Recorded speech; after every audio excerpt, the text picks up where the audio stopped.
about downsizing. We followed, you know, your whole process of downsizing, Kimberley, and you have moved so many times. You've got it down to a science. A million. Yeah. A million times. Let's talk about what you need to think about when you're going from a bigger place to a smaller place, because it's tough. There's a lot to get rid of and figure out, you know, where it goes. I think the most important thing you want to do is if you've got your house up for sale and there are certain things in your home that are specific for that home, like draperies, blinds, any sort of cabinetry work that is, it might not be built in or built in, but you want to try to sell it to the buyer. Right. And that way you're divesting a little bit, and if it's not going to work in the new space, then let it go. Yeah, you gotta let it go. You let go of a lot. I let go of a lot, but what was really helpful is somebody suggested, a company called Downsizing Divas that I use, suggested I take photos of things before I let them go.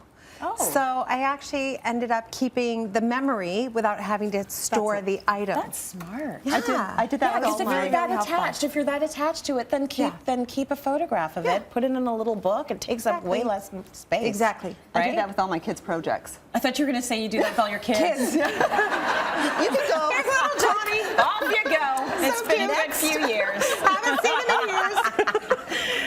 How do you go about distinguishing what you're going to keep? The stuff that's not going to work in your new place for sure, but how do you go about the process of editing? Because that's really what it's about.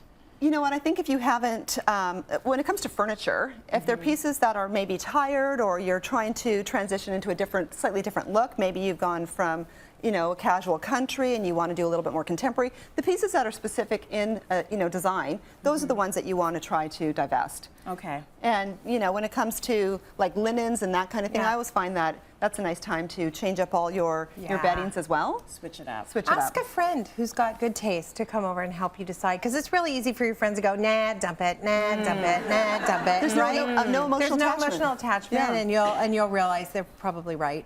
I remember, I believe it was with the Downsizing Divas, they had different piles, and some of the stuff was for donation. Yes. Some of it was, you know, giving away to friends. Yep. Some of it was just trash. Yep.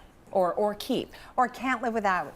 That was the big thing. Go through the room, pull out anything you cannot live without, and really be clear about what it is. It's only a few things, really, in the whole house. You went straight to the wine cellar. I'm going to stop after this comment. I promise. That's the last one. We've talked a lot about this now. That's on my chest now.